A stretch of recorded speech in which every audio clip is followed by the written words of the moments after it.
Hello everyone, and welcome to another podcast from Intrepid English. My name is Gemma, and I'm an English teacher here at Intrepid English. Today, I'm going to tell you about Earth and Environment idioms. In celebration of this Friday's Earth Day, this week on the podcast, we're looking at some useful Earth and Environment-themed idioms. At the end of the podcast, you can practice using them with a fill-in-the-gaps exercise and some discussion questions to get you thinking. 1. To be out of the woods.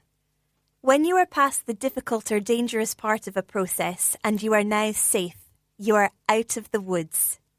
For example, he seems to be recovering well from the surgery, but we aren't out of the woods yet. 2. Go to the ends of the earth for someone. If you would go to the ends of the earth for someone, you would go to extreme measures or do absolutely anything for them or to make them happy. For example, in his wedding vows, he said that he would go to the ends of the earth for his wife. 3. Can't see the forest for the trees. If you can't see the forest for the trees, you are too focused on the small details of something to be able to see the bigger picture. For example, I think we need to take a step back from the project and look at it with fresh eyes in a few days. I'm worried that we can't see the forest for the trees and are going to end up making decisions which will be costly in the future. 4. A drop in the ocean. A drop in the ocean is a tiny amount compared with what is needed or expected. For example, John has started to pay me back the money he owes, but really it's just a drop in the ocean. 5. Don't beat around the bush. To beat around the bush is to not give a straight answer, to waste time, or to avoid answering a question.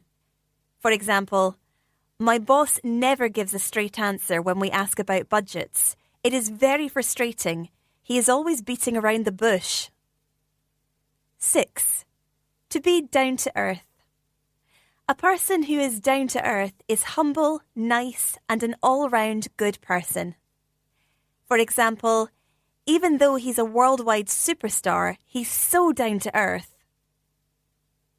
7. Neck of the woods.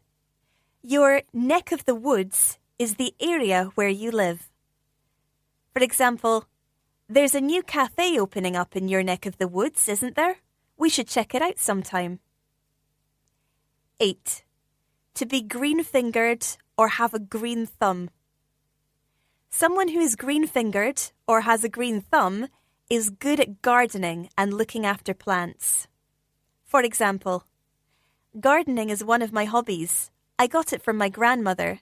She had a green thumb and was always out tending her garden.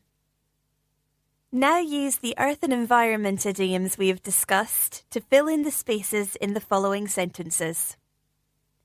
I will... to make sure this birthday party is a success. My aunt has a... her garden is beautiful. I'm going to be in your... on Friday. Do you fancy meeting up for a coffee? I get on with her really well. She's so funny and... Stop and just tell us what's wrong. Mike is getting obsessed with the tiny details of the presentation and forgetting about the message we want to convey. The company went through some bad times financially due to the pandemic, but fortunately we are... now. The donation is generous, but it's just compared to the amount we need to be able to make a difference. Here are some discussion questions to get you thinking. Do you have any similar idioms to the ones above in your native language? Who is someone who you would go to the ends of the earth for? If you have a problem or a complaint, do you find it easy to go straight to the point and speak your mind? Or do you often beat around the bush? Can you think of a celebrity who seems down to earth? Why do you think so?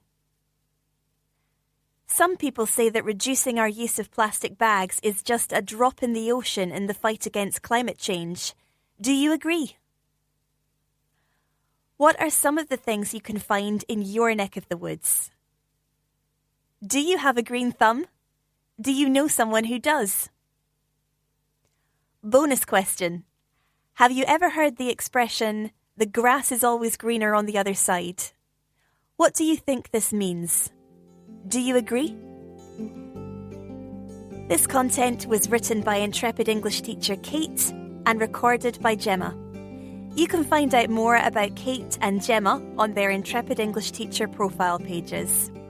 If you have any questions or you would like to request a topic for a future podcast, you can post it on any of our social media pages or email lorraine@intrepidenglish.co.uk. Also, you can book a free trial lesson today and talk about your learning goals with an experienced native English teacher. Say goodbye to boring English lessons. If you're not sure what you want to learn, let your teacher choose from the range of English courses that have been designed to help our students to achieve their goals. Thank you for listening and have a great day.